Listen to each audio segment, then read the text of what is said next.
Thanks for inviting me, Ed. That's okay, Paul. I have no choice. Super duper. Hey, so 1976, I looked it up. Pre-see previous video. I did not look it up, but I did. And now the Mirsu thing's interesting because they've had, one thing about Mirsu, was it a hock bottle? Could you tell? Your dad didn't have pictures then, We didn't have pictures then. I found through the archives, my dad keeps sending me stuff. He found me the layout for that newsletter, where he used to paste it up. Yeah. And you'd cut it out with an X-Acto and he'd glue it to the thing. He sent it to the printer and they'd shoot it. I used to do that with him for him sometimes. Unbelievable. And then he got ready, set, go on the computer. Woo! Oh man, that was like wow. That was serious, man. I learned how to use that right away. And I had a friend that had a catering truck, and he was tired of he didn't want to put the paper plates with the, Bill's Special pastrami. Yeah, right. He came to me, and I got him ready, set, go, and he couldn't believe what I was able to produce on that thing. Well, I used to put together the Les Amis du Vin invitations to the wine tastings, and I'd use those one letter at a time. Yeah, I remember those. Oh my God. Anyway. So the Mirsu wines, they always had interesting things, and so now they had this Fleury Blanc, which was. It must have been a hock bottle because it was Gewürztraminer and Riesling, but I don't remember. I mean, I don't recall it, to tell you the truth, so I have no idea. But I remember the wine, but the red one being from Baja California. What was it? San Tomas Barbera, an Italian varietal, which was kind of interesting, and like I said earlier, we're going to be seeing some great wines coming out of Baja, because I've had some that were out of this world. So, as long as they don't use the water. Well, then there's that. So speaking of something from the south. We have the Chilean Cabernet Suspicion. From Chile. It's over there. Yeah, it's over there. There it is. Would you like to try it? I'll pour some for myself if you don't mind. Now, this is from a family estate. We have a wonderful Chilean importer here, a friend of ours, and she goes and shops these estates. And so this is actually one of their new employees. It's their family's estate, and they don't make wine there. So she took his grapes and made wine there, and then brought it to Napa, aged it in oak, and then bottled it for us. Wow, cool. This is really wow, what nice. a nose. Yeah, very, very nice wine. Boy, what a great, bright nose. I mean, these are, Chile's been making wine for hundreds of years, and the interesting thing is they're all on their own rootstocks. They've never had phylloxera there. Wow. And so whether or not that makes a difference, I don't know. I mean, I've written about it on countless occasions, and some people think it makes a difference. Others I am so don't know. impressed with this. I forgot because I kind of remember just a little bit more smoke, but it's not there. It must have been the barrel. No, it's really well made, and obviously didn't suffer from the trip over. So $19 on the shelf, $12.99 reorder price. It's $95 here. Yeah, $95 for me. I don't know if you brought that to a party and you told to bring Cabernet. Mm-hmm. I think you'd have a hard time selling it that this was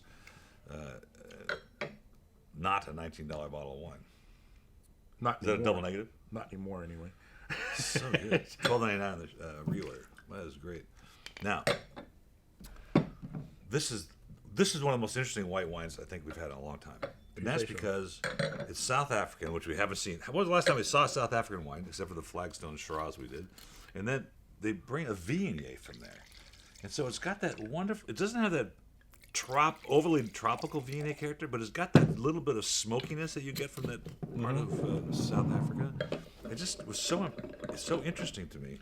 Well, I was shocked because I'd never heard of a Viognier from South Africa, and then of course they sent me the information. A really interesting family that owns a winery and vineyards, and they are the largest producer of Viognier in South Africa. Which is what, 5 cases? No, actually it's a lot more than you think, but most of it doesn't ever get over here.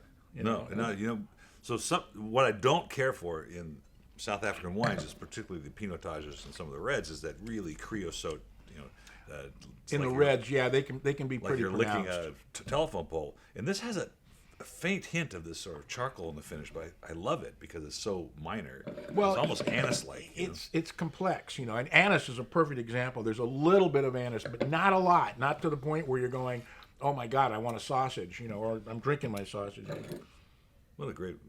Got to chill this down a little bit. Delicious, absolutely delicious. I mean, that's a 95 for me. $18 on the shelf, $11.99 reorder price. Yeah, definitely 95. Very classy wine. Isn't it great? Yeah, it's really, really, really well. It's just really, really, really what? Mm-hmm. That's what I thought you said. You heard me the first time, and I can't repeat myself. Now, this is our new friend in the business. Oh yes. We have a new friend in the business. It was sort of serendipitous that she stumbled across us, but she's a very prolific winemaking, huge estates of grapes, and they make a lot of different wines for a lot of different people. And this was made for Ruth's Chris Steakhouse, and it's on the back. And this is how fun it is to be in this business. It's wonderful. Look at the extraction. Look at the sediment on there. Big giant Cabernet.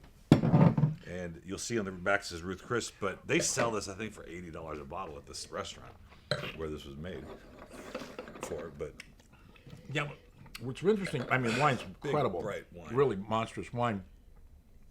But I asked, okay, now it says Ruth's Chris Steakhouse in the back. What's the connection? And nobody wanted to tell me. I can tell. It's like, oops.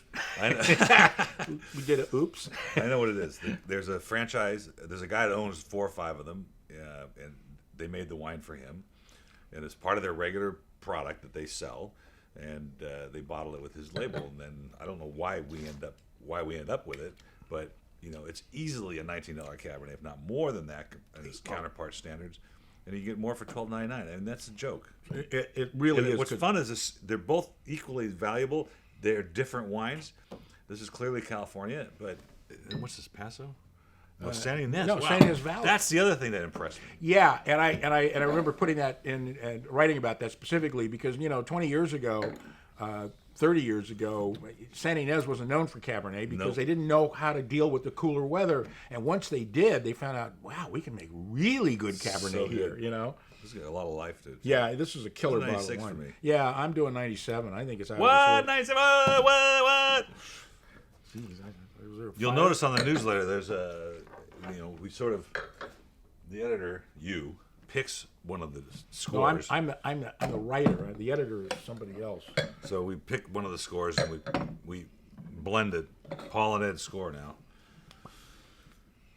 Another, and this is the same maker, actually. This is our first Chardonnay this month. Yeah. How same about that? Yeah, how about that? Same winemaker as the Careful of the Ruth Chris, right? Mm-hmm. And I like this because it was subtle. There wasn't this giant, overdone stuff. Well, but that's also that San style. Ynez, right? That's their Santa style. Barbara. I mean, they own Vintners Vineyards, which is one of the best vineyards in California, not just the Central Coast. One of the first really well-known vineyards here. You know what? I chilled this too much. I had this at my son-in-law's birthday party, and I tasted it. And I go, it's kind of quiet, but I realize now it was over-chilled. This is wonderful Santa Barbara Chardonnay. This is really classic Santa Barbara Chardonnay. Unbelievable. It's not a lot of oak. It's got great acidity. It's got great mouthfeel. It's great. It's got a terrific mid palate, which is, I think, the hardest thing to get in a wine is the mid palate, to where you actually taste something, because in the middle of your palate you've got the least amount of taste buds, so that's where you're going to taste the least. When you taste something there, obviously there's something there. I'm doing a 98. That elicits one of these, Ed. This is a 98. This is probably one of the best Santa Barbara Chards I've had in a long time. $18 on the shelf, $11.99. And it's so interesting that it was absolutely unbelievable. I just tasted- came back from Santa Barbara. I tasted a bunch of $40 Chardonnays. This will right up there with them. Yep. Hey, that's our show for the Vintners Series. And what a show it was. Thanks for coming.